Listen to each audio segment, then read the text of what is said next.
అందరికీ తెలుసు 2 రోజుల క్రితం ముఖ్యమంత్రి గారి పర్యటన జిల్లాలో జరిగింది. ముఖ్యమంత్రి గారు జిల్లాకు వచ్చి జిల్లాకి ఏదైనా న్యాయం చేస్తారు, కొన్ని నిధులు ఇస్తారని ఆశపడుతుంది. కానీ దాన్ని ఇక్కడ పాటించలేదు. జిల్లాకు సంబంధించిన సమస్యలను ప్రజాప్రతినిధులు ఇక్కడ సిర్పూర్ నియోజకవర్గానికి సంబంధించిన ఎమ్మెల్యే గారు నాకు కానివ్వండి, ఆసిఫాబాద్ నియోజకవర్గానికి సంబంధించిన ఎమ్మెల్యే గారు లక్ష్మి గారు కానివ్వండి, అటు జిల్లాకు సంబంధించిన ఎమ్మెల్సీ విఠల్ గారు కానివ్వండి, ఇప్పటికి ఎవరికి అవకాశం ఇవ్వకపోవడంతో స్థానిక సమస్యలు లేవనెత్తడానికి అవకాశం ఇవ్వడం. నేను చెప్పేది ఒకటి, జిల్లాలో పంచాయతీరాజ్ రోడ్లు కానివ్వండి, ఐటీడీ రోడ్లు కానివ్వండి, ఆర్ఎండ్బి రోడ్లు కానీ పూర్తిగా శిథిలావస్థకు చేరుతుంది. మీరు ఒకసారి ఆలోచన చేయండి, ఆదిలాబాదు రోడ్ ఎట్లుంది, ఆసిఫాబాద్ ఆదిలాబాద్ ఇంత దారుణంగా తయారైంది. దానికి కనీసం వీటి రెన్యువల్ చేసే పరిస్థితి లేదు.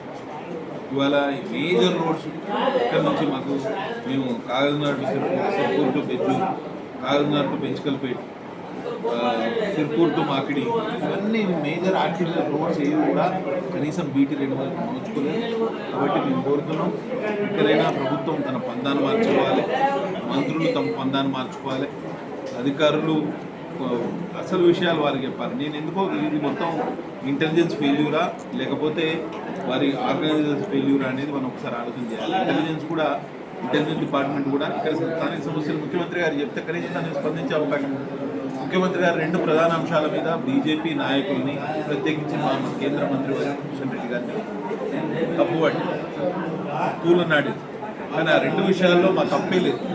మొదటిది ఆయన ఏమనుకున్నారు, మన తుమ్మిడిహెట్టి ఎత్తు విషయం 150 మీటర్లకు మహారాష్ట్ర ప్రభుత్వం ఒప్పుకుంటలేదు. లేకపోతే మేము సంవత్సర కాలంగా వారిని సంప్రదిస్తున్నాం, మాకు అపాయింట్మెంట్ ఇస్తలేదు. అసలు ముఖ్యమంత్రి గారు లెటర్ రాసింది ఒక వారం 10 రోజుల క్రితం.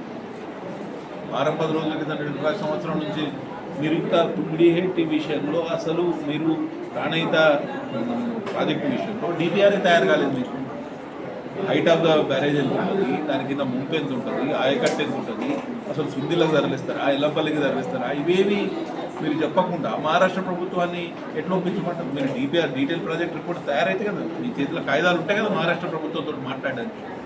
2.5 సంవత్సరాలు కాలయాపన చేశారు. కేసీఆర్ ఉండగానేమో ఆయన ఇక్కడ ప్రాజెక్టు తీసుకుపోయి కాళేశ్వరంలో కట్టి మాకు తూర్పు ఆదిలాబాద్ జిల్లాను 5 నియోజకవర్గాలకు తీరని న్యాయం.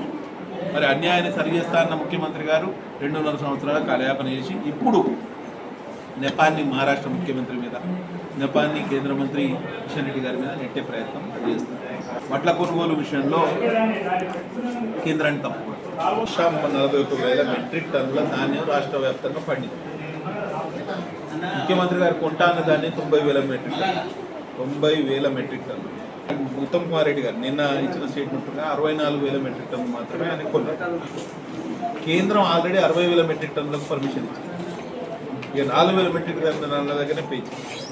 నేను కిషన్ రెడ్డి గారు గత వారం ఢిల్లీకి పోయినప్పుడు ప్రహ్లాద్ జోషి గారు కేంద్ర ఆహార సరఫరా శాఖ మంత్రి వారిని కలిసినప్పుడు చెప్పినప్పుడు కొన్ని ఇష్యూస్ ఉన్నాయి, రాష్ట్ర ప్రభుత్వం దగ్గర నిధులు లేవు, మీరు కొంత సానుకూలంగా ఆలోచన చేసి ఆ టార్గెట్ని ఏదైతే ఉన్నదో కేంద్రం కొనుగోలు టార్గెట్ని పెంచాలని విజ్ఞప్తి చేశారు. వెంటనే అన్నారు, మీరైతే రాష్ట్ర ప్రభుత్వం కొన్నంత పోయి ప్రతి సంవత్సరం వాళ్ళు మేము చెప్పిన దానికన్నా ఎక్కువగా ఉంటున్నారు, ఆ ఎక్కువగా ఉన్న దాన్ని కూడా మేమే సేకరిస్తున్నాం, ఈ సంవత్సరం కూడా అదే చేస్తామని చెప్పి పూర్తిగా కేంద్ర నిధులతోటే ఈ ఆహార పంపిణీ వ్యవహారం పీడిఎస్ పబ్లిక్ డిస్ట్రిబ్యూషన్ సిస్టమ్ పూర్తిగా కేంద్ర నిధులతోటే నడుస్తుందని ముఖ్యమంత్రి గారు ఒప్పుకున్నారు ఆ రోజు సభలో.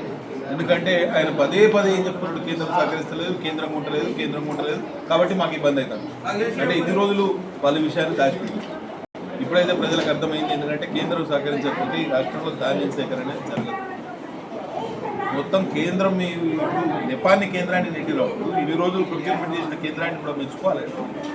కాబట్టి మీ డొల్లతనం అనేది బయటపడ్డది. 2 విషయాల్లో కూడా మీరు వెనకడుగు వేసి రైతులు పూర్తి స్థాయిలో ఆదుకోలేకపోయారు.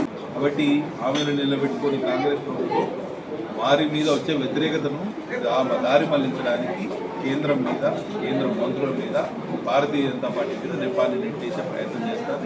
ఇది తీవ్రంగా గర్హనీయం, ఖండనీయం.